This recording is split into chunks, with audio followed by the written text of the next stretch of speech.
Saya kalau Nabi tak buat, saya tak buat. Okeylah, macam inilah bang. Kalau abang kata Nabi tak buat, abang tak buat. Nabi buat, baru abang buat. Saya tu sebab kalau Nabi buat, saya buat. Abang, Nabi Muhammad dalam bulan Syaban, Nabi sangat suka bersedekah. Sekarang dah masuk Syaban. Abang berapa kali sedekah? Nabi Muhammad semayang subuh tak pernah miss berjamaah. Abang subuh pagi tadi di mana? Tak bangun. Lagi bapa bid'ah. Kita berada di dalam bulan Syaban. Tak lama lagi kita akan menyambut Ramadan Al-Mubarak. Dan kita kena ingat bahawa bulan Syaban adalah bulan yang kata Nabi kebanyakan manusia ni lalai. Kebanyakan manusia ni yaghfulu. Yaghfulu ni makna yaghaflah. Orang utara sebut ghafla. Ghafla ni maknanya cuai, maknanya leka, maknanya lalai, maknanya sibuk dengan sesuatu benda. Akhirnya dia terlepas kelebihan yang banyak di dalam bulan Syaban. Tuan-tuan yang saya muliakan, zaman kita ni zaman banyak ceramah. Kalau sebut Isra' Mi'raj, setiap masjid buat. Kalau sebut kuliah maghrib, setiap malam di Malaysia ni ada berapa ribu masjid, hampir 7,000 masjid. Setiap malam boleh kata ada kuliah maghrib. Setiap minggu ada kuliah subuh. Setiap hari ada kuliah duha. Belum masuk lagi yang dalam radio, belum masuk lagi yang dalam televisyen, belum masuk lagi yang dalam YouTube, dalam TikTok, dalam Facebook. Masya Allah, banyaknya ceramah. Dulu tak ada macam ini. Dulu tuan-tuan kuliah maghrib sebulan 4-5 kali ya. Dalam televisyen yang ada Cumi dan Ciki, Combat nadanya $6 million man zaman-zaman kita dulu. Tapi sekarang jangan tuan-tuan.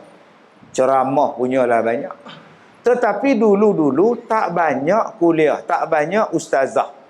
Tetapi amalan Masya Allah banyak. Amalan kita bertimbun-timbun banyak. Lepas sembahyang ada zikir, malam Jumaat ada baca Yasin, hari Jumaat besok pula ada kenuri, sembahyang Jumaat nanti bawa pisang. Banyak amalan dia. Bila pergi ke kubur baca Quran, baca Yasin. Bila nak makan baca doa. Banyaknya amalan. Tetapi sekarang makin banyaknya guru, makin kurang pula amalan kita. Sampaikan Sadaqallahul Azim. Ni katalah Quran. Orang dulu-dulu selepas Sadaqallah tu dia buat apa? Dia cium Quran tu. Sekarang tak boleh cium. Bida'ah. Sudah. Tak nak buat ni. Bayangkan tuan-tuan. Dulu kalau habis sembahyang berzikir. Lepas berzikir salam. Sekarang dia tak ada berzikir tu haji. Bida'ah. Masuk neraka. Sudah tuan-tuan. Makin banyak mengaji, makin kurang pula amalan dia. Tak baca Yasin ke malam ni? Tak ada. Nabi tak pernah baca Yasin malam Jumaat. Habis tu, Nabi tengok bola. Tengok bola boleh pula? Boleh. Ronaldo lawan dengan Arab Saudi. Boleh, kata dia. Inilah yang sedang berlaku dalam masyarakat kita sekarang, tuan-tuan. Orang masih lagi takut untuk buat ibadat. Makin takut nak buat ibadat sebab takut masuk neraka. Tetapi tidak takut untuk buat maksiat. Yang buat ibadat jadi takut. Apa ramai-ramai di kubur ni? Kami buat tahlil, buat talqin. Ada ke Nabi buat? Neraka tau. Baik. Lepak kedai kopi. Tengok wrestling. Tengok wrestling tak neraka? Tak apa. Tak ada hadis sahih yang mengatakan masuk neraka. Sudah tuan-tuan. Inilah yang jadi masalah. Apabila kita menambahkan satu lagi hukum daripada 5 hukum, iaitu selepas harus kita tambah lagi satu hukum, nama dia Nabi tak buat. Dia ada hukum wajib, dia ada hukum haram, dia ada hukum sunan, dia ada hukum makruh, satu lagi harus. Cukup dah 5. Tapi ada orang yang tambah nombor 6, Nabi tak buat. Bila sebut Nabi tak buat, sudah tuan-tuan, siapa yang buat dapatlah dia gelaran bid'ah. Ini yang jadi masalah. Nabi tak buat Maulidur Rasul, jangan buat bid'ah. Nabi tak pernah sambut Isra' dan Mi'raj, jangan buat, nanti neraka. Nabi tak pernahnya baca tahlil, jangan buat, nanti kau neraka. Tak ada langsung, tuan-tuan. Mereka cuma ambil dua ya, halal haram sunat. Yang nombor lima harus sudah tidak ada. Yang ni yang jadi kekeliruan kepada masyarakat kita. Kenapa jadi kekeliruan? Kerana kita tidak memahami makna dan kita tidak memahami maksud. Itu masalah. Contoh, ada orang tanya pada saya, dia kata, Ustaz, soal jawab dalam kubur ada tak? Ada. Itu benda gaib, wajib percaya. Nama malaikat yang soalnya Munkar dan Nakir. Elok ya, elok sebut-sebut Munkar dan Nakir. Jangan sebut amar ma'ruf nahi munkar pula. Jauh pergi tu. Nah tuan, jauh pergi tu.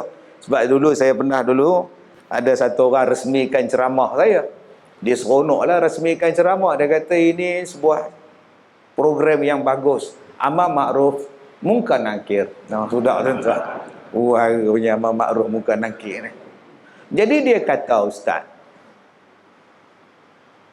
kalau ada soal jawab munkar dan nakir, macam mana satu orang yang sedang membasuh kain di tepi sungai, tiba-tiba datang buaya, makan dia, terekam dia, bawa masuk dalam sungai, libah, makan. Sekarang badan dia dalam perut si buaya. Jadi kalau malaikat nak tanya macam mana?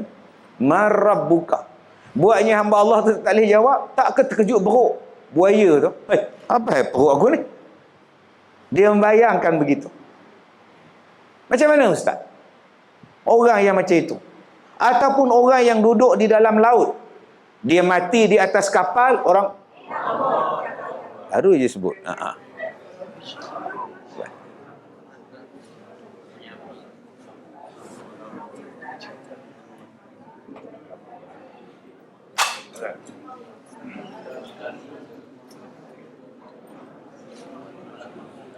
Allahu Akbar kabira.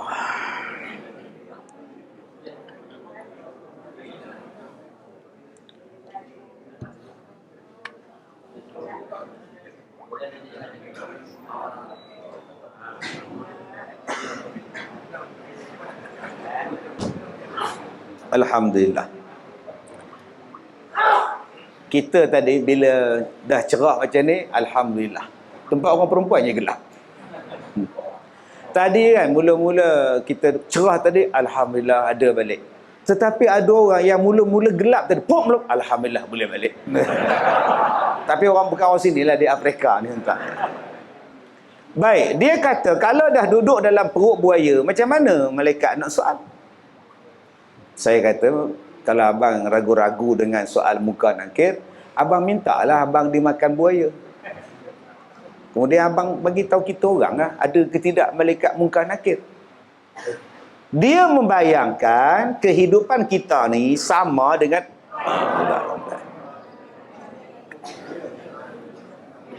belum.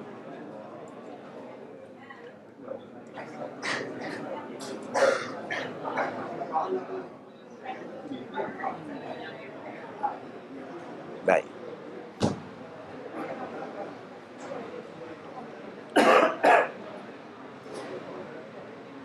InsyaAllah ya. Baik. Allahumma yassir wa la tu'assir. Baik. Tak mana lupa dah. Kali ni kalau blackout juga kita balik dah. Sebelah tu ada kedai tom yum, kita makan tom yum cantik punya tuan. Kedai tom yum insya-Allah tak blackout dah. Ceramah agama ni susah. Kadang-kadang dia blackout, kadang-kadang di blackoutkan. Itu lain tu. Tapi kalau concern insya-Allah dia alu-alukan tuan. Baik, tuan-tuan yang saya muliakan. Dia membayangkan kehidupan kita ni sama.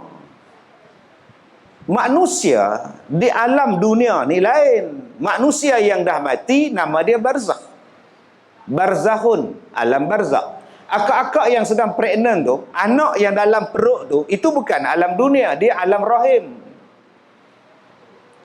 Yang belum lahir, tak tahu duduk di mana tu, nama dia alam roh. Setiap alam ini dia berbeza alam. Maka bila sebut alam roh, kita pun tak tahu apa roh tu buat sekarang. Abang-abang baru kahwin minggu lepas. Ustaz kita nak kahwin bulan depan. Ada anak dah tu, insya-Allah ada dah. Tapi rohnya baru duduk, badan tak ada lagi, belum dimasukkan dalam roh. Di mana dia buat? Apa dia makan? Itu bukan urusan kita. Itu urusan Allah. Kita tak tahu. Bila duduk dalam perut isteri kita, dalam rahim isteri kita, itu namanya alam rahim. Alam rahim tak sama dengan alam dunia. Jangan bayangkan pula isteri tuan-tuan makan nasi sambal, dah lah pedas, dibelasahnya pula asam pedas. Mak mertua dia kata, "Leha, kesian anak dalam perut tu, pedas budak tu." Makcik ingat budak tu nganga ke dalam mulut. Mak dia telan, ingat anak burung ke tuan-tuan. Itu cerita Mahmud Jun jadi orang jahat. Cerita Sultan Mahmud mangkat di Julang. Kan bendahara tu bawa balik nangka. Isteri Nordin Ahmad Laksamana tu teringin buah nangka. Maka dia ambil seulas, diberikan kepada yang mengandung isteri tadi. Bila sampai di istana, penghasut tu ada. Nama dia Mahmud Jun. Ampun tuanku, nampaknya nangka ini telah pun ditebut tupai tuanku. Ada orang yang telah menjamah sebelum tuanku. Cis, sungguh kurang ajar yang menjamah itu. Siapa yang makan buah nangka ni? Rupanya isteri Laksamana yang sedang berperang untuk negara. Mahmud Jun punya jahat. Ada juga dia jadi Pak Lawak, nama dia Pak Maun. Lain pula tuan. Yang mata, tu Pak Maun tu lain. Cerita tu jahat pula. Apa dia buat? Dia bawa perempuan yang mengandung tadi, diambilnya pisau kerih, dibelahnya perut perempuan mengandung tu. Dikeluarkan baby tu. Budak dalam perut tu sedang memegang nangka. Tuanku, ada nangkanya tuanku. Tuan-tuan ingat macam tu ke tuan-tuan? Jangan duk bayang macam tu. Sebab tu budak yang berada dalam rahim isteri kita, kalau mengandung dia, kembar 2, muat. Kalau mengandung isteri 3, muat dalam rahim dia. 4 orang pun muat. Sebab apa? Dia di alam rahim. Bila dia lahir ke dunia, dia dah masuk dunia. Dia tak akan boleh muat lagi di alam rahim. Lahir-lahir je, doktor kata, "Encik tahniah, isteri encik melahirkan 4 orang anak." Saya sediakan pakaian dia, kelengkapan untuk seorang baby je, tak sangka pula tambahan 3. Habis tu, doktor sumbat balik lagi 3. Mana boleh? Dah keluar 4 lah. Dak saya cuma ready untuk seorang. 3 saya takkan tak boleh sumbat balik baru keluar 5 minit.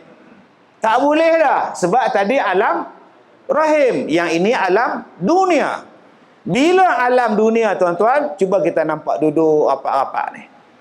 Tak boleh lah, dia dah belaga lutut, dah belaga semua dah. Kalau nak duduk juga, duduk atas riba lah. Sebab alam dunia, dia tak muat. Alam dunia macam ni lah tuan-tuan. Tetapi bila berpindah di alam barzakh, alam kubur. Kubur rapat-rapat. Sebelah, nama dia asrama. Duduk rapat-rapat entah ni.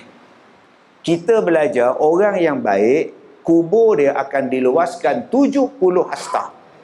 Maka dia pun membayangkan 70 hasta macam mana. Aku tengok kubur bapa aku dengan mak aku rapat-rapat je. Kalau 70 hasta dah, itu dah langgar sempadan tu. Sebab apa dia cakap macam itu? Sebab dia membayangkan dunia dengan kubur sama. Begitulah orang yang bertanya soal Munkar Nakir. Dia kata, bila orang kena makan dengan buaya, macam mana nak disoal? Kubur tak ada dalam perut dia. Sebab dia membayangkan dunia dan dalam alam barzakh sama. Tidak. Sebab itu saya katakan tadi, kita kena memahami makna. Apa dia makna? Kubur apa makna? Kubur maknanya ialah di mana jasad berada. Di mana mayat berada, disitulah soal Munkar Nakir berada. Tapi saya tak nampak ustaz. Memang awak tak nampak. Sebab awak berada di alam dunia, dia berada di alam barzakh. Boleh faham? Macam mana bentuk soal dia? Wallahu a'lam. Sebab tu abang-abang di sini tak boleh bawa masuk kamera, bawa masuk handphone, bubuh dalam kubur.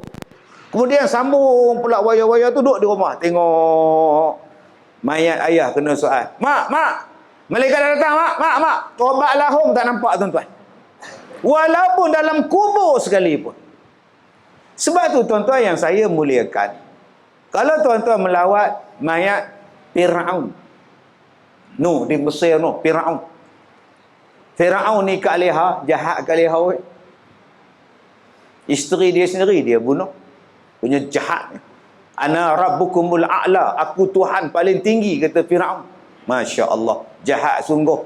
Dibunuhnya isteri dia, Asyah tu.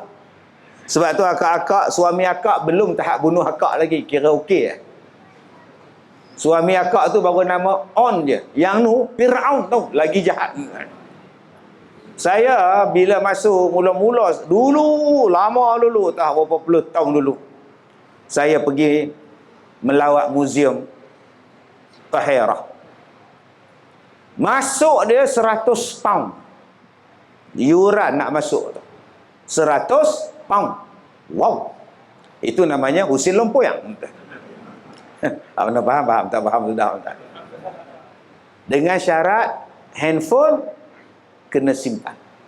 Tidak dibenarkan bawa kamera, tidak dibenarkan bawa handphone, takut rakam.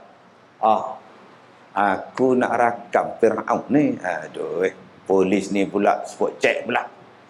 Saya pun baca doa. Wa ja'alna min baini aydihim sadda wa min khalfihim sadda. Alhamdulillah. Jadi akak-akak abang agak-agak masalah je. Wa ja'alna min baini aydihim sadda. Insya-Allah. Dulu orang pergi Langkawi baca doa tu dekat custom. Dia beli banyak kain batik, periuk belanga semua. Wa ja'alna dia hembus kat custom. Lena custom tu. Nampak tak? Masya-Allah. Orang guna ayat Quran, dia guna untuk jampi orang. Saya rakam tu kan. Saya ambil gambar. Bukan satu mayat Fir'aun. Banyak. Yang belum dibuka pun banyak. Yang dalam cermin tu pun banyak. Yang belum dibuka pun ada lagi. Hak budak, hak mak, hak pak, semuanya ada. Mana satu yang lawan Nabi Musa? Wallahu a'lam. Ada yang kata yang ini, ada yang kata yang itu. Macam-macam bentuk mayat Fir'aun. Ada yang dipanggil Fir'aun menjerit. Mayat dia macam menjerit. Macam kita, KL menjerit. Dia Fir'aun menjerit. Di mana soal dia? Di situ. Tapi tak nampak Ustaz. Memang tak nampak. Sebab apa? Sebab awak berbeza alam. Ini dia yang nama dia soal kubur. Jangan tuan-tuan pergi pula dekat mayat Fir'aun tu. Untung dia tak kena soal dia. Aduh. Yang baik-baik pula kena dalam kubur sempit pula. Dia relax dalam cermin lah. Ekon lagi amboi. Ini pun bahala punya orang tak. Okay? Kita bercakap dekat dia, kalau kau tak nak kena seksa, kau pun jadi Fir'aun. Selamatlah kau dalam cermin. Berapa banyak mayat yang duduk dalam cermin. Mayat Fir'aun ada, di China ada, Stalin dekat dengan Rusia ada. Ada mayat-mayat yang diawet yang sampai sekarang. Jangan tuan-tuan cakap dia orang tu tak ada soal munkar nakir. Ada tuan-tuan. Mereka tetap didatangi. Seperti mana mereka didatangi oleh malaikat maut, mereka juga didatangi oleh malaikat munkar dan nakir. Sebab itu saya katakan tadi, bila kita memahami sesuatu makna, selesai masalah. Macam mana Ustaz? Makna sembahyang. Apa makna sembahyang? Yang pertama, sebelum sembahyang azan. Allahu Akbar, Allahu Akbar. Ni Tok Bilal, slow motion. Puasa. Okey, bila mai lepas isyak lagi, azan kuat sikitlah, dah buka. Allahu Akbar, Allahu Akbar, semangat entah ni. Ada yang memang daripada dulu sampai sekarang slow je azan dia. Asal buka je slow. Itu nama dia azan Piramli. Allahu Akbar, Allahu Akbar. Yang tu tak ada. Kena subuh, lena tu. Lepas azan, iqamat. Iqamah. Allahu Akbar, Allahu Akbar. Kita pun bangun, duduk di atas saf. Berdiri di atas saf. Telefon berbunyi pula. Halo. Abang nak sembahyang ni. Abang nak sembahyang. Rupa tu imam, isteri telefon. Satu masjid dengar, mikrofon kat sini. Nampak tak? Tu imam. Orang dah qamat. Awak bercakap lagi. Boleh bercakap. Sebab saya belum sembahyang. Sembahyang itu apa? Bermula daripada takbiratul ihram. Selagi mana tak angkat takbiratul ihram, selagi itu awak belum sembahyang. Nak betulkan kopiah boleh, nak betulkan butang boleh, nak bercakap boleh, duduk atas sejadah dah, atas kapek dah. Ada ke Ustaz Kazim? Ada, confirm dah. Okey, alhamdulillah. Nampak? Ada dia orang buat jamuan, ada banyak nasi kat luar. Boleh tak? Sebab apa? Boleh bercakap. Sebab belum Allahu Akbar. Bermula takbiratul ihram, bermulalah sembahyang awak. Allahu Akbar. Ada nasi ke malam ni? Ada. Yang tu yang salah tu. Tu yang salah tu. Alhamdulillahi Rabbil Alamin. Bilal, Ustaz Kazir sampai ke? Dah imam. Itu yang salah tu. Bila kita faham makna sembahyang, beberapa perbuatan, beberapa perkataan, beberapa niat, perbuatan, perkataan yang dimulai daripada takbiratul ihram, disudahi dengan salam, maka itu nama dia sembahyang. Habis saja engkau salam, sembahyang selesai. Jadi, apa yang kita buat sebelum sembahyang? Apa dia? Saya membaca Qul a'udzu birabbin nas sebelum saya sembahyang.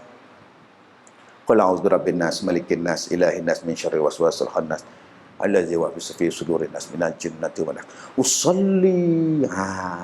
Allahu Akbar. Hukum dia harus. Sebab belum diangkat takbiratul ihram. Sebab itu dalam mazhab Syafi'i, bila kita sebut usolli fardhu zuhri 4 rakaat, Allah usolli tu boleh disebut sebab belum sembahyang. Jadi kalau ada orang kata salah, Nabi tak buat, tak boleh baca qul a'udzu birabbin nas, tak boleh baca qul huwallah, suruh dia belajar dulu. Pergi belajar makna dulu. Itulah nama dia harus. Bila kau niat membaca qul a'udzu birabbin nas, berlindung dengan Allah daripada syaitan, hukum dia dapat pahala sebab baca Quran. Jadi janganlah kata bid'ah. Boleh faham? Yang salahnya Allahu Akbar, usolli fardul maghrib. Lain macam pula engkau. Baru salah. Baru rosak sembahyang. Boleh faham? Serupalah Assalamualaikum warahmatullahi. Assalamualaikum warahmatullahi. Sapunya muka. Nabi tak buat sapu muka. Masalahnya salam dah habis sembahyang. Engkau sapulah apa pun. Yang tak bolehnya Allahu Akbar, Alhamdulillahi Rabbil Alamin, Ar-Rahmanir Rahim. Itu betul. Kalau imam macam tu, tuan angkat, lontar kat luar tuan-tuan. Bila kita tak nak memahami makna, tu yang jadi serabut, yang jadi kelang kabut. Tadi tu imam baca, dia kata apa? Selepas dia baca Al-Fatihah, terus dia sebut satu ayat Quran, ud'uni astajib lakum. Berdoalah kamu kepada aku, mintalah kamu kepada aku akan makbulkan. Ada Allah Ta'ala kata, mintalah waktu ni, jangan minta waktu ni, mintalah waktu ni, hanya boleh waktu ini, waktu lain tak boleh. Mana ada? Allah kata, mintalah pada aku makbulkan. Bila nak minta, terpulang pada tuan-tuan. Ada yang berdoa waktu nak makan. Sebab bila nak makan, orang dulu-dulu dia cerdik. Tok-tok guru kita dulu cerdik. Orang bila nak makan bising. Oi, air basuh tangan, oi, nasi, oi, mana camcanya, oi. Dulu. Sebab tu dia sebut Bismillahirrahmanirrahim, semua diam. Allahumma barik lana, semua diam. Kalaulah tak ada tuan-tuan punya bising, apa hal nasi tak cukup ni, pinggan, oi, pinggan. Nampak tak? Ustaz dulu-dulu cerdik. Hai, bising betul puak-puak ni. Allah wa barikna fi ma razaqtana wa qina azabana. Dah, bila baca doa tu senyap. Adakah salah? Tak salah. Harus.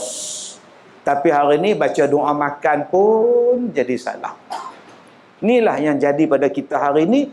Akhirnya kita kurang buat ibadat. Doa makin kurang. Dia kata tidak maksur, doa ni tidak ada sahih, selawat ni tidak ada dibaca oleh Nabi, yang ni tidak ada dibuat oleh para ulama, sahabat pun tak buat. Kenapa awak buat? Sampai sebut sadaqallahul azim pun salah. Qul huwallahu ahad, Allahus samad, lam yalid wa lam yulad wa lam yakul lahu kufuwan ahad. Sadaqallahul azim. Enggak ada itu. Enggak ada sadaqallah. Kenapa perlu dibaca sadaqallahul azim? Enggak ada itu, enggak ada. Enggak ada apa-apa sepah lagi kok. Sadaqallah tu maksudnya ialah maha benarlah Allah yang maha agung. Salah di mana? Perkataan Allah maha benar, tidak ada salah. Sadaqallahul azim. Tertib. Orang kita ini diajar dengan tertib, diajar dengan budaya akhlak. Dengan Al-Quran, dia letakkan rehal yang tinggi. Kemudian di rumah dia sendiri pun, dia pakai tudung isteri kita. Walaupun dalam rumah dia seorang, tak ada tudung, dia ambil kain tuala, tak atas kepala. Lu tengok orang tua-tua kita tu. Kemudian dia letak pula Quran di atas almari, supaya tak dilunjurnya, tak dilangkahnya Quran. Hormat. Letak atas almari. Bila nak baca, tahun depan pula. Pasal tinggi. Kadang-kadang bila habis baca Quran, diciumnya Quran. Pasal apa? Quran tu mulia. Benda yang mulia, benda yang baik selalu kita cium. Mak kita, ayah kita, anak kita, budak kecil, orang tua. Apa salah? Apa salah? Tuan-tuan di sini ramai tuan-tuan alim ni. Di sini ramai ahlul ibadah. Ada yang umur 90, ada yang umur 80. Kita kalau jumpa orang yang tua-tua macam ni, yang rajin semayang, ambil dia, cium dahi dia. Kalau kita lelaki lah, jangan pergi cari Hajah Rogayah pula. Hajah Rogayah nak cium dahi sikit, jangan. Sebab dahi dia ni banyak sujud. Dahi dia banyak letakkan sujud. Lebih banyak daripada kita sujud. Ambil berkat, cium dia sikit lah. Di mana? Cium dahi dia. Muliakan dia. Kalau dahi orang yang sujud banyak pun kita cium dahi dia, takkan kita tak boleh cium Al-Quran yang Allah Ta'ala turunkan pada kita. Yang herannya, cium Al-Quran kau kata bida'ah. Cium duit boleh pula. Ye, sedekah pada haji. Allah 100 ni Allah, dia cium duit. Nabi tidak pernah cium duit. Quran kau kata salah dicium, duit kau kata tak salah. Tuan-tuan, puasa itu berakhir bila masuk maghrib. Walaupun Bilal belum azan. Masuk 7.25, sekarang 7.28. Tak azan-azan lagi itu Bilal kita ni. Abang dah boleh makan abang? Belum azan. Buatnya azan tu tuan-tuan, blackout masjid. Satu kampung tak buka.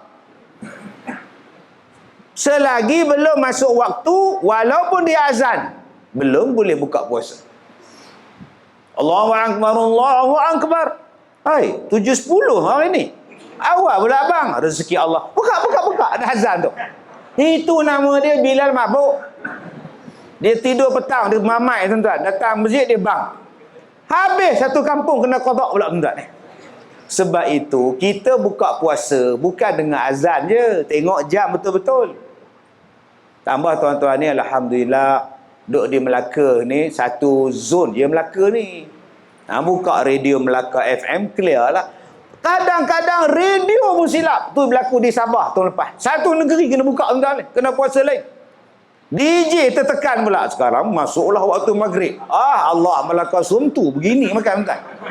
Aduh, sebab itu masuknya waktu dengan matahari tenggelam. Macam mana nak tahu matahari tenggelam? Kita dah ada jam sekarang. Ahli falak di negeri Melaka ni dia letak dah sikit. Ikut tarikh dia senang.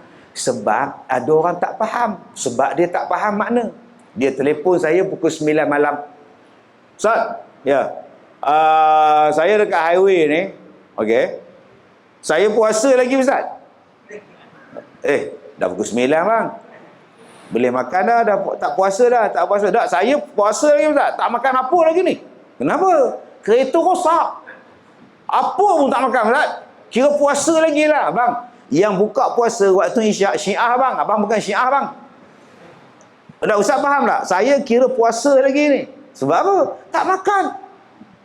Kalau abang tak makan pun masuk maktu dah, tetap dah dikira tak berpuasa. Dah Ustaz faham tak? Saya masih di puasa ni. Saya kata abang yang tak faham, saya faham.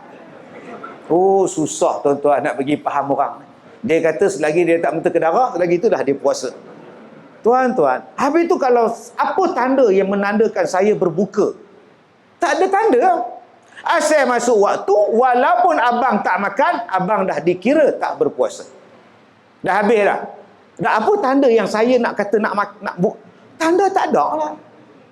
Dia kata dengan makan dan minum tu tanda buka puasa. Pasal kata kalau abang nak juga tanda, abang buka bonet depan, abang buka enjin tu. Bab air tu, tangki air tu. Tak ada tu. InsyaAllah kita raya di hospital. Terbakar muka abang ni. Bila tuan-tuan kita faham makna, akhirnya jadi senang. Tetapi bila kita tak faham makna dan kita jadi tak faham, kita akan mula menyusahkan orang lain. Yang inilah yang takut. Bila adanya orang menyusahkan orang lain sebab dia tidak faham kepada makna tu. Contoh tuan-tuan.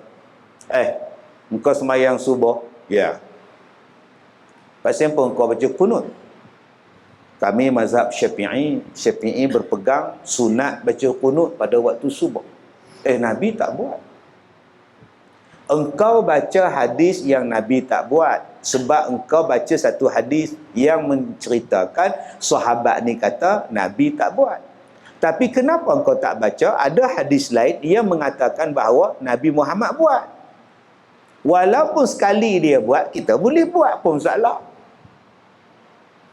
Tak, saya kalau Nabi tak buat, saya tak buat. Okeylah, macam inilah bang. Kalau abang kata Nabi tak buat, abang tak buat. Nabi buat, baru abang buat. Saya tu sebab kalau Nabi buat, saya buat. Abang, Nabi Muhammad dalam bulan Syaban, Nabi sangat suka bersedekah. Sekarang dah masuk Syaban, abang berapa kali sedekah? Belum lagi. Bida'ah, abang tak ikut Nabi. Nabi Muhammad semayang subuh tak pernah miss berjamaah. Abang subuh pagi tadi di mana? Tak bangun. Lagi bapak bid'ah. Kenapa yang tak semayang subuh berjemaah di masjid? Nabi tak pernah tinggal.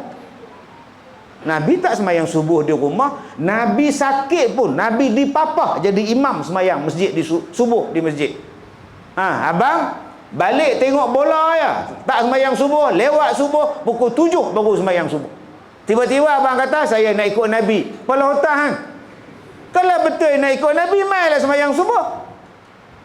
Nabi Muhammad tiap-tiap tahun buat korban, tak pernah miss. 60 ekor kambing Rasulullah buat.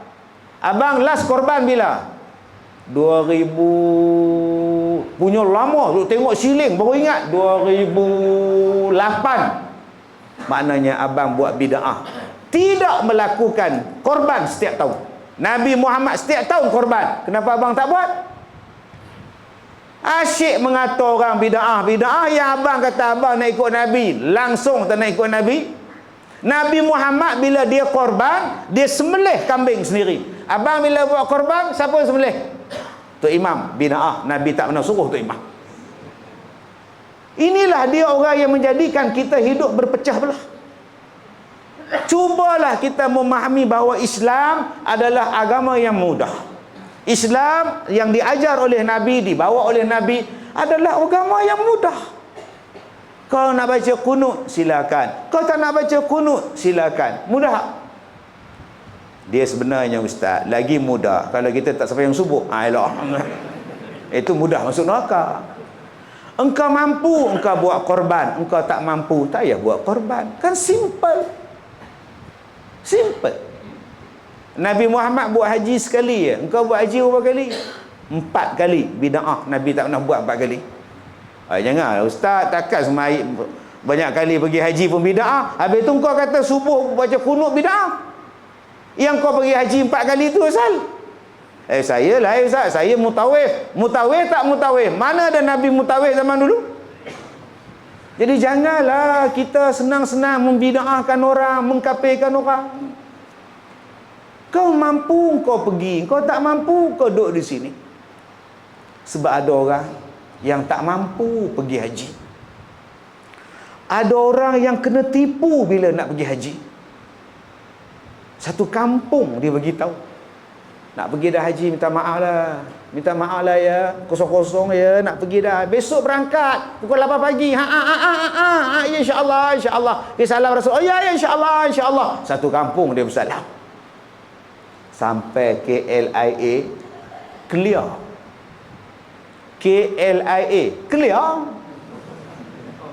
Ejen tak ada, syarikat tak ada, apa pun tak ada, duk nganga. Bang, cuba telefon travel. Abang dah telefon, tutup. Telefon lah lagi, takkan satu nombor aja. Ini travel ni dah tukar jadi trouble ni, kata dia. Bukan seorang, 100 orang tak boleh pergi haji. Nak balik ke kampung dah malu. Macam mana bang? Aku mati hidup balik, aku tak balik kampung, aku malu. Aku dah berpeluk-peluk dengan Tok Imam.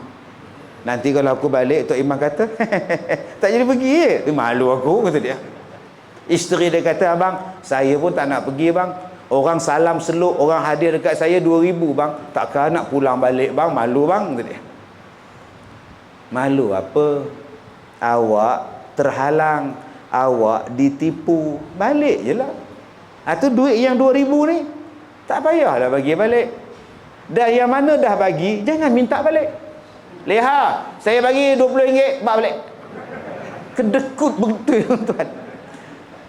Walaupun dia tak pergi, dia duduk di rumah, dia berjalan datang semayang, dia balik, dia datang semayang, dia balik, dia datang semayang, pahala dia macam dia buat haji, tak kurang pun. Simple dalam agama kita tuan-tuan.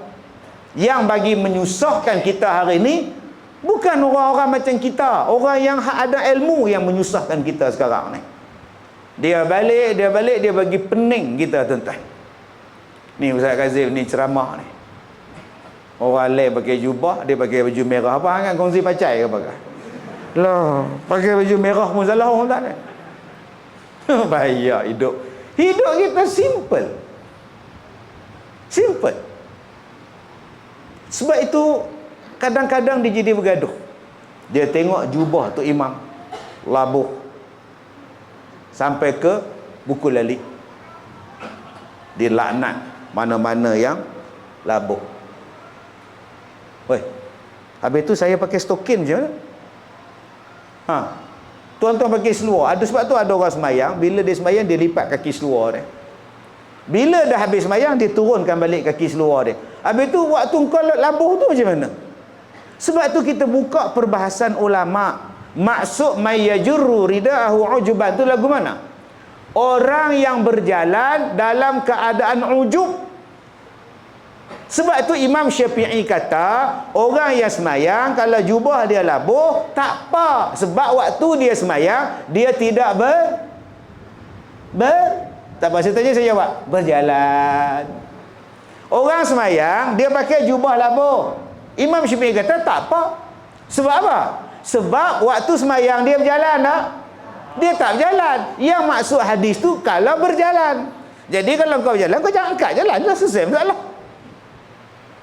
Ini sampai kata haram tu pakai kain tu. Akhirnya dia pakai jubah setengah betis. Bila dia rukuk, dia sujud, nampak lutut pula. Sudah tuan-tuan. Macam mana cerita? Sebab tu kadang-kadang dia rasa dia tu buat benda sunnah. Tapi kalau tak cukup syarat, bukan sunnah. Contohnya apa? Dia semayang pakai jubah. Bagus tak? Sunnah ustaz. Nabi suka jubah. Nabi dia tak pakai baju raihan warna merah. Baik. Alhamdulillah.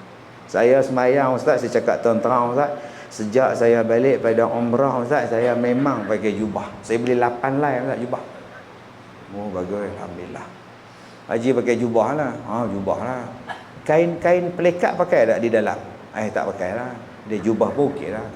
Seluar panjang, seluar jeruk panjang pakai tak? Tak pakai Ustaz. Seluar dalam tak pakai. Di rumah pakai apa? Tak apa di rumah pakai seluar dalam ni apa? Saya pergi masjid pun tak pakai seluar dalam lah. Butang abang butang tak butang? Hangat Ustaz, panas. Saya tak pernah butang jubah. Jubah tu dia ada 5 butang. Bila abang rukuk, dia tenganga. Terbuka. Kain pelekat tak pakai, seluar panjang tak pakai, seluar dalam tak pakai, akhirnya dia nampak apa? Dia pun nampak. Rasa macam pernah tengok. Di mana ya? Walaupun dia pakai jubah, sebenarnya dia tidak menutup aurat. Sebab pandangan aurat daripada atas turun ke bawah. Habis tu Ustaz, saya pakai kain pelekat, saya tak pakai seluar panjang. Bila saya sujud, orang belakang nampak betis saya. Tak apa, itu pandangan bawah ke atas. Yang salahnya pandangan daripada atas ke bawah. Sebab itu abang-abang yang pakai baju t-shirt, pakai seluar jean, cawak pendek, bila sujud, baju t-shirt ke hadapan, seluar dia ke belakang, nampak lurah punggung, batal semayang. Batal. Sebab tu bagus orang Bangladesh, bagus orang Pakistan pakai seluar panjang, labuh belakang dia punya baju dia. Dia tutup punggung dia. Kita pula pakai seluar cawat pendek, t-shirt singkat. Bila rukuk terbelah duanya tu. T-shirt ke hadapan, seluar ke belakang, nampak lurah punggung. Sujud nampak, rukuk nampak. Bila duduk di antara dua sujud, tahiyat awal nampak lurah punggung dia. Adik-adik kalau jumpa orang macam itu, ambil ais batu, bubuh dalam lurah punggung. Sejuk dia. Walaupun dia pakai seluar, walaupun dia pakai baju, tetap dia tak menutup aurat. Sebab itu kita kena faham, menutup aurat tu apa? Akak-akak, menutup aurat bukan pakai telekung. Nak semayang. Sebab ada orang faham, tak pakai telekung tak boleh semayang. Pergi rombongan sekolah Ustaz Kazim minggu lepas, masjid tuan-tuan pergi melawat sekolah saya. Kariah tuan-tuan pergi melawat sekolah saya. Sampai dekat Seremban, berhenti semayang. Ketua rombongan kata, okey turun kita semayang Zuhur ya, jamak kasar ya. Turun ya, 2 Zuhur 2 Asar ya, turun ya. Nampak? Opah seorang tak turun duduk atas dalam bas. Kak Gayah turun semayang. Tak apa. Kak Gayah tunggu bas, kamu jalan pula bas ni. Kenapa tak turun? Kak Gayah uzur ke? Uzur apa, dah 74. Habis tu tak bawa telekung. Lah, kenapa Kak Gayah tak bawa? Tak sangka pula nak semayang. Astaghfirullahalazim. Nama dia Unsangkerbel, nama dia tuan-tuan. Kalau Kak Gayah tak ada telekung, cuba Kak Gayah bangun. Kak Gayah pakai baju kurung, kain kurung, baju kurung, longgar. Tudung pula tutup dada, labuh. Lengan pula pakai stokin. Kaki pula pakai stokin sampai ke paha. Itu dah tutup aurat tu Kak Gayah. Pergilah semayang. Dah, kamu faham dah, aku tak bawa telekung. Kamu faham tak? Syarat sah semayang Kak Gayah menutup aurat. Sekarang ni Kak Gayah dah tutup aurat, silakan. Kak Gayah tak puas, tak ada telekung. Pinjam orang punya. Lagi tak puas, pinjam orang punya, tak suka, nanti Kak Gayah qada lah. Berdosa Kak Gayah tinggal semayang dengan sengaja. Kalau begitu, Kak Gayah masuk dalam masjid, tak nak pinjam telekung, tak nak guna telekung masjid, Kak Gayah boleh pakai langsir orang perempuan tu. Ambil langsir tu, buka cangkuk dia, Kak Gayah hubung muka Kak Gayah semua, nampak muka je, yang lain tutup. Allahu Akbar. Nama dia langsir yang sembahyang, dipersilakan. Tak salah, sah. Yang salahnya dengan langsir-langsir masjid kat gaya awak balik. Yang tu baru salah. Kalau kita faham senangnya Islam, tuan-tuan, simple. Maka bila dia tak faham Islam, dia mula menyalahkan Islam. Dia kata heran tau. Heran. Bila manusia lahir, kemudian bila besar sikit disuruhnya sunat. Kalaulah sunat tu bagus, kenapa lahir-lahir je tak sunat? Kenapa umur setahun, 2 tahun, sebulan, 2 bulan budak tu bersunat? Kenapa? Heran tau. Kata manusia ni sebaik-baik kejadian, tapi bila dah lahir, budak perempuan tu kecil-kecil dah disunatkan. Budak-budak laki-laki tu pun kena sunat juga. Tak tahulah. Nampak tuan-tuan?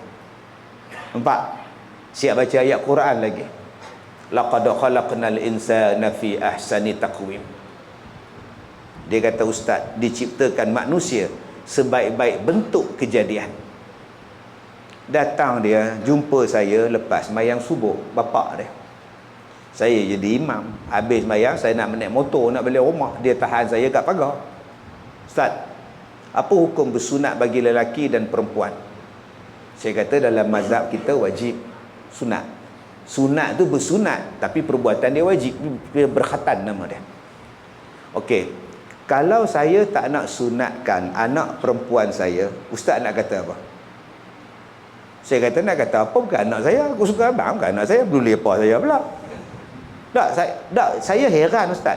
Allah dah ciptakan sebaik-baik bentuk kejadian. Kenapa nak sunat lagi? Maknanya lahir-lahir tu dah elok dah. Tak payah operate dah. Tak payah alter dah. Abang last gunting rambut bila? 2 hari lepas. Kenapa gunting? Biarlah dia panjang. Sebaik-baik kejadian.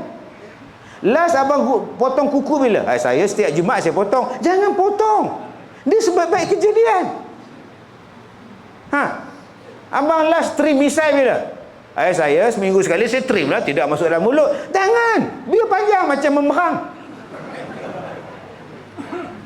Yang bersunat abang nampak jangan. Yang berkhitan bagi perempuan abang kata jangan. Yang abang potong kuku. Kuku ni pun kejadian Allah. Kenapa abang potong? Dia kata ustaz kalau tak potong kuku macam mana nak makan? Tahu tak apa. Bayangkan tuan-tuan, 10 tahun tak potong kuku. Macam mana nak makan? 15 tahun tak potong kuku. Macam mana nak bawa kereta? Berjalur-jalur kukunya. Macam mana nak datang semayang tuan-tuan? Tangan duk rapat-rapat macam ni, melekat kuku sama kuku. Kuku, nampak tak? Sebab tu disuruh potong. Siapa yang suruh potong? Nabi Muhammad. Siapa yang suruh trim misai? Nabi Muhammad. Siapa yang suruh rapikan rambut? Nabi Muhammad. Siapa yang suruh bersunat? Nabi Muhammad. So what? Simple. Yang menyuruh nak potong, yang menyuruh sunatin ialah Rasulullah. Adakah Rasulullah itu saja-saja suruh? Tidak. Wa ma yantiqu 'anil hawa. Dia adalah wahyu daripada Allah. Allah juga yang suruh sunat. Selesai masalah. Sunat sajalah. Yang salahnya ialah menyalahkan sunat. Dia potong sampai habis. Mati budak tu. Yang tu yang salah tu. Ada di setengah negara Afrika, dia sunatkan budak perempuan tu licin habis. Dalam mazhab kita, dia tak suruh buang habis. Dia suruh buang kulit bahagian atas pada si perempuan tadi. Tak sakit pun. Supaya budak tadi bersih. Supaya budak tadi ni bila dia dewasa, terkawal nafsu dia. Tidak terangsang. 24 jam terangsang, jadi gila. Gila seks pada dia. Akhirnya tuan-tuan, tengok jantan dia teringin, tengok lembu dia teringin, tengok kambing dia teringin, tengok anjing pun dia teringin. Pasal apa? Pasal dia tidak disunatin. Masya Allah.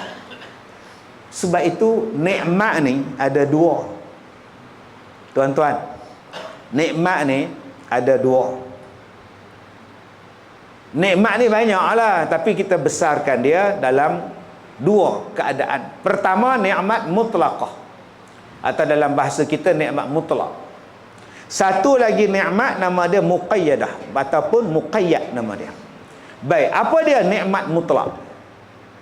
Nikmat mutlak ialah nikmat yang sebenar-benar nikmat.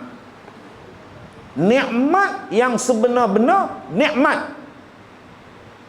Tak salah, tak silap, tak rosak, tak binasa langsung. Nama dia apa? Mutlak. Apa dia? Islam. Siapa yang dapat nikmat Islam, dia mendapat nikmat yang mutlak. Dalam Islam tak ada rosak apa langsung. Dalam Islam tak ada silap. Dalam Islam, dengan sebab dia Islam, dia boleh masuk syurga. Dengan sebab dia Islam, jalan hidup dia Allah Ta'ala redha. Siapa yang berpegang pada Islam, dia mendapat nikmat yang paling betul. Nikmat yang tak pernah salah. Nikmat yang sentiasa nikmat. Nama dia Islam. Okey Ustaz. Kalau Ustaz kata Islam tu sebetul-betul nikmat, tanya je lah tu apa? Kenapa yang paling banyak miskin, yang paling banyak miskin di dunia orang Islam? Kalau Ustaz kata nikmat Islam tu nikmat, kenapa orang Islam ni tiap-tiap tahun ada gempa bumi ke dia? Tak pernah pula sedengar mereka tu gempa bumi. Asyik Turki je. Jawablah. Oh, sudah tuan-tuan. Itu umat Islam yang saya cerita tadi. Islam tu nikmat sejahtera. Umat Islam lain. Umat Islam itu akan ada ujian untuk dia. Nak tengok adakah awak beriman ataupun tidak. Sebab tu kita ni ada ujian. Berapa ramai yang datang masjid, semayang Islam, keluar pada masjid licin, jatuh tu duduk situ patah pinggang. Isteri dia kata, kalaulah suami saya tak pergi masjid, tak ada patah pinggang. Itu namanya ujian. Satu. Yang kedua, jangan cakap macam tu bang. Setiap umat dalam dunia ni Allah Ta'ala bagi pada mereka nikmat, termasuklah orang Islam. Dan kalau orang Islam mensyukuri nikmat yang mereka dapat, umat Islam yang paling kaya dalam dunia. Negara yang paling banyak minyak dalam dunia, negara Islam. Tapi apa yang orangnya dapat minyak buat dengan duit minyak?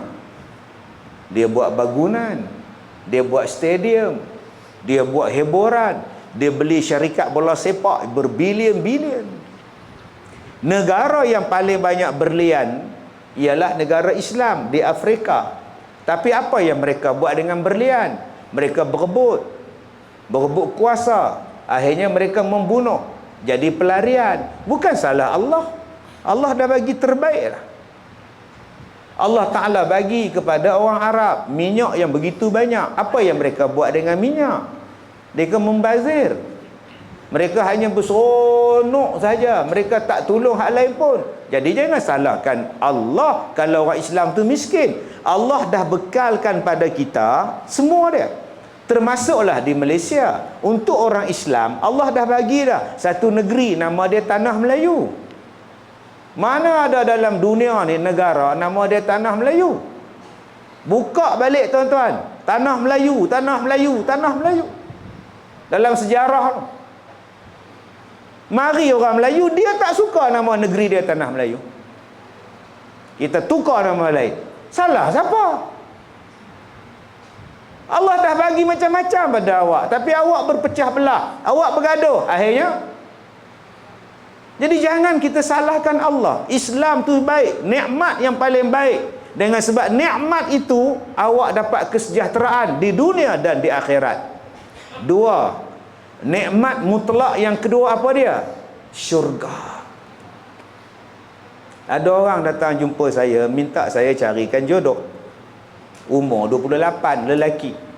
Ustaz, tolong carikan jodoh Ustaz. Saya tak tahulah nak carikan jodoh yang mana Ustaz. Saya tanya, abang nak macam mana? Saya tak kisah sangat Ustaz. Tak kisah, janji Ustaz pilih okey lah. Okey, tapi kalau boleh lah dapatkan anak tunggal lah. Oh.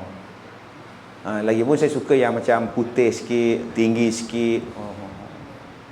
Kalau boleh yang kerja tetap lah. Oh. Saya kata abang, kalau abang nak yang macam itu, duduk dalam syurga.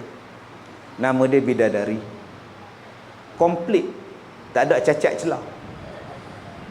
Panau tak ada, korak tak ada, jerawat pun tak ada. Kalau abang kahwin dalam dunia ni, abang kata komplit perempuan tu, mai dia kentut, satu rumah busuk bang. Sebab dia bukan nikmat yang sempurna. Nikmat yang sempurna dalam syurga. Rumah tak retak, istana tak retak, debu pun tak ada, kotoran pun tak ada, pinggan tak payah basuh, baju tak payah basuh, semuanya sempurna. Itulah nikmat mutlak. Tuan-tuan buka dalam kitab membicarakan baju dalam syurga. Baju dalam syurga ni tuan-tuan, antara setiap penghuni syurga tak sama color, bayangkan. Itu nikmat tu. Ni dalam masjid ni, berapa ramai yang baju sama color? Sama. Hak perempuan lagi banyak, semua telekung. Siti Rafi'ah belaka. Saya pergi ceramah di Singapura. Saya nak balik naik kapal terbang Singapura Ipoh. Saya pakai baju merah, petak-petak merah, petak-petak. Saya naik awal kapal terbang. Pramugari tu tanya, Ustaz nak makan, nak minum ke apa? Saya boleh bawa. Tak apa kak. Nanti orang datang lah, susah kak datang, tak apa. Nanti dah terbang di atas, kak bagilah. Saya pun duduk diam. Tiba-tiba datang satu nyonya, duduk sebelah saya. Baju dia sebiji macam baju saya. Saya tengok dia, Allah. Dia tengok saya pula, dia berdiam. Pramugari yang sama datang. Ustaz, sama kelang kata dia. Astagfirullahaladzim aku. Saya ni tuan-tuan rasa nak buka baju, tukar baju lain tuan. Ni boria ke apa ni? Jangan kata apa, itulah dunia. Cuba tuan-tuan tengok motor tuan-tuan di luar. Sama aja, Modernas, X1R, RSZ, LC, Yamaha, Honda Cup. Apa kata? Nikmat. Tetapi yang tak sama nanti, nun, di syurga. Kenikmatan yang sangat hebat. Tak ada siapa sakit perut. Itu baru nikmat. Abang-abang makan kedai tom yam depan tu, besok ke tandas. Makan terlebih pedas, buasir terus. Dalam syurga tak ada. Itu nama dia nikmat mutlak. Kalau orang tanya apa dia nikmat mutlak? Satu, Islam. Dua syurga. Yang kedua, nikmat muqayyad. Nikmat tapi kadang-kadang dia bertukar jadi balak. Nikmat tapi kadang-kadang menyusahkan kita. Nikmat kadang-kadang dia jadi musuh kita. Apa dia? Selain daripada hak tadi. Alhamdulillah Ustaz, anak saya tempah kereta dah sampai dah minggu lepas. Itu yang balik ke kampung nak bawa saya jalan-jalan. Alhamdulillah lah. 6 bulan Ustaz tempah baru dapat Ustaz. Oh, queue panjang. 2 hari lepas tu dia telefon kita dari hospital. Ustaz, makcik kat hospital ni. Kenapa? Anak makcik langgar makcik dengan kereta dia. Haram jadah betul dia. Hari itu dia punya bangga anak dia dapat kereta. Hari ni dia punya maki kereta anak dia. Anak dia langgar dia tuan-tuan. Dia tak nampak mak dia duduk kat belakang. Berapa banyak nikmat yang menyusahkan kita balik. Itu muqayyad. Kita kena faham tu. Alhamdulillah, jiran bagi rambutan sebako dihantarnya. Makanlah je rambutan pokok aku tu. Dusunnya dah berbuah. Kamu yang orang pertama makan. Alhamdulillah, nikmat rezeki Allah. Rezeki Allah tuan-tuan. Tertelan biji rambutan. Sudah. Doktor operate buat keluar ni. 6 bulan tuan-tuan pakai ni. Cakap pun tak boleh lah. Mak Ngah kenapa? Makan mutan. Mutan mana? Jiran. Celaka tu. Celaka pula dia tukar tuan-tuan. Kemarin Alhamdulillah, sekarang celaka pergi dia. Itulah nama dia muqayyad. Cuba tuan-tuan tengok. Tuan-tuan tengok isteri. Dapat isteri. Nikmat tak? Pakai baju cantik, songkok cantik, tempah dekat Johor, songkok.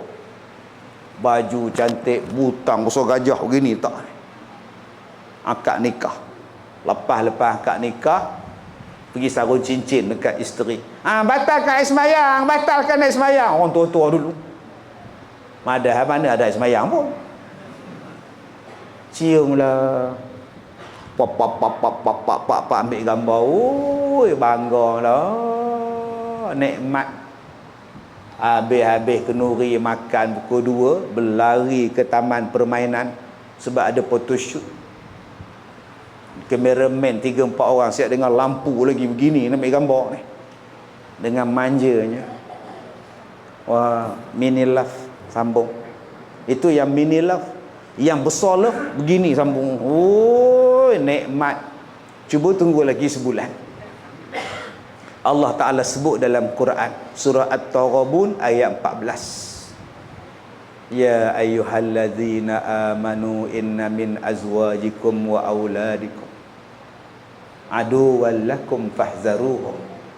Wahai orang yang beriman, sesungguhnya sebahagian daripada isteri kamu dan sebahagian daripada anak kamu menjadi musuh pada kamu. Subhanallah.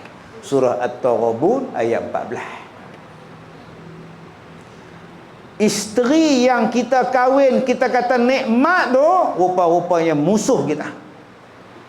Sejak kahwin dengan dia, kita dah tak balik rumah mak kita. Dah 6 bulan tak balik di Paya Rumput. Duduk di KL.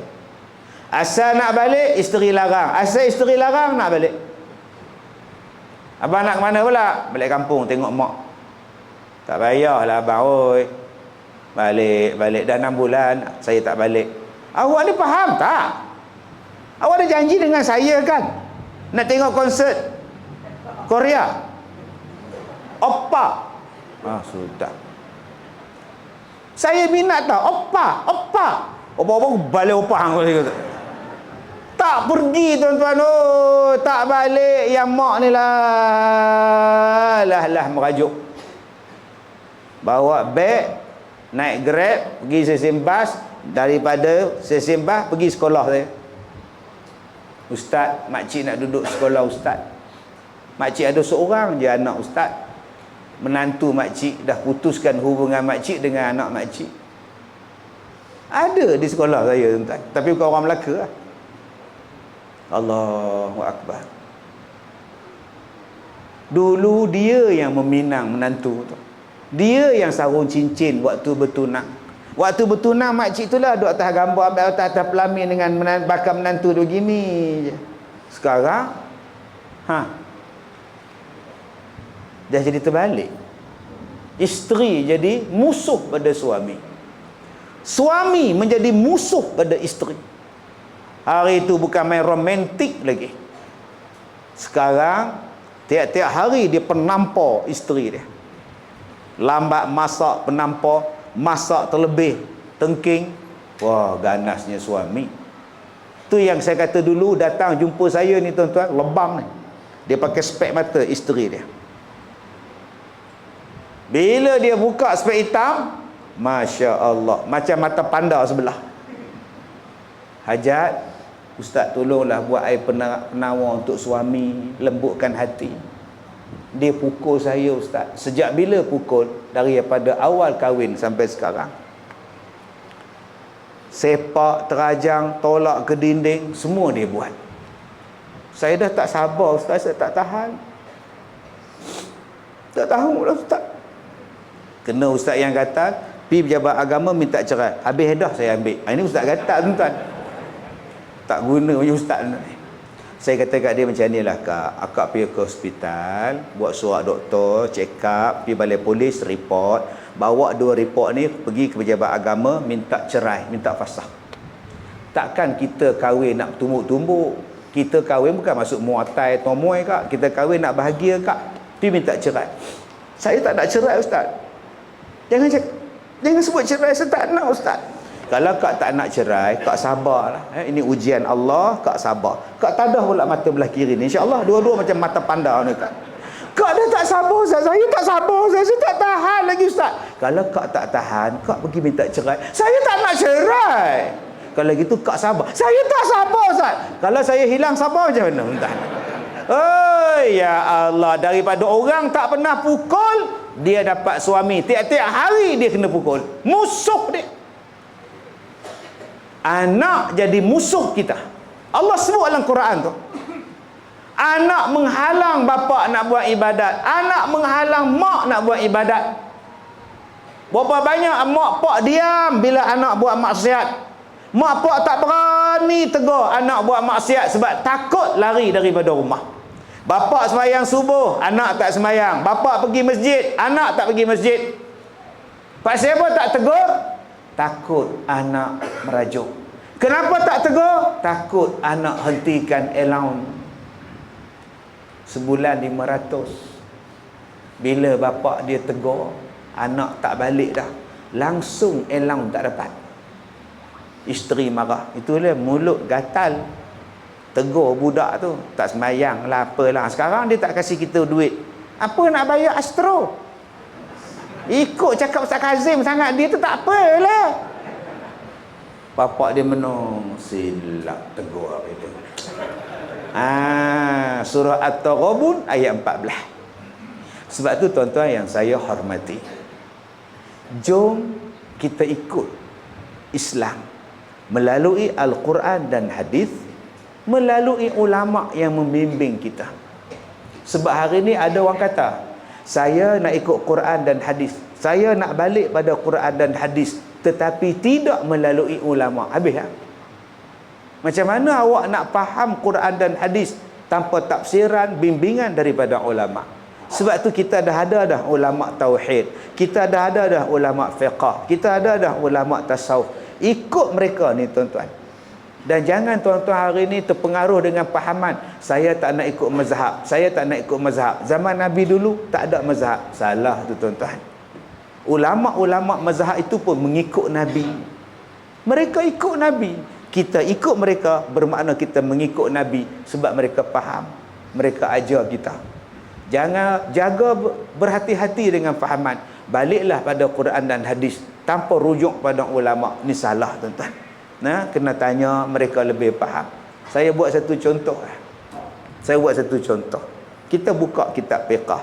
Sebab itu tuan-tuan, kalau datang sekolah saya kita baca perbahasan tentang mazhab, perbezaan, perbahasan tentang kaedah.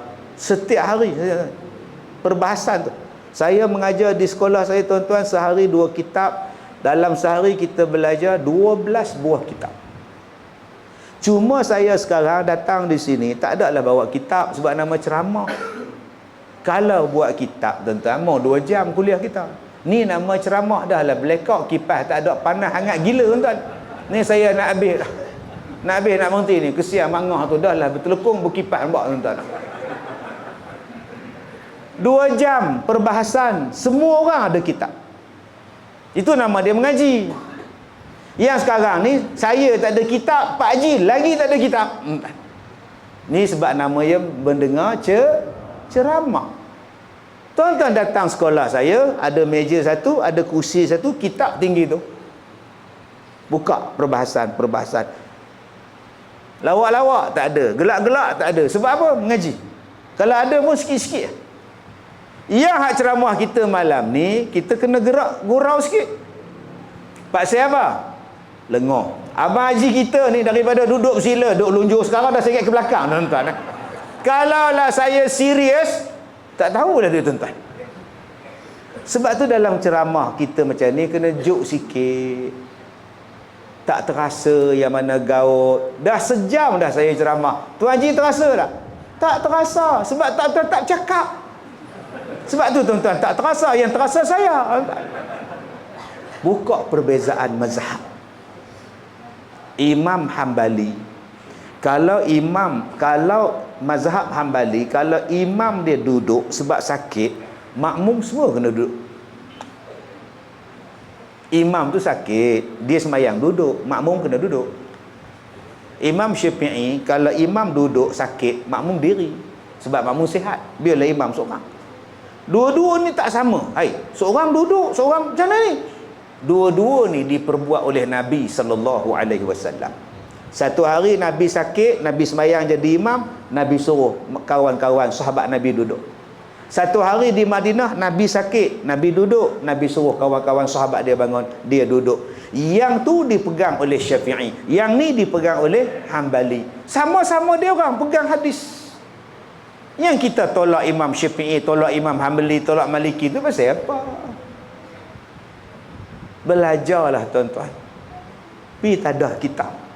InsyaAllah tuan-tuan. Jadi saya tak nak ambil masa panjang sebab kita blackout di belakang tu panas. Saya pun faham panas.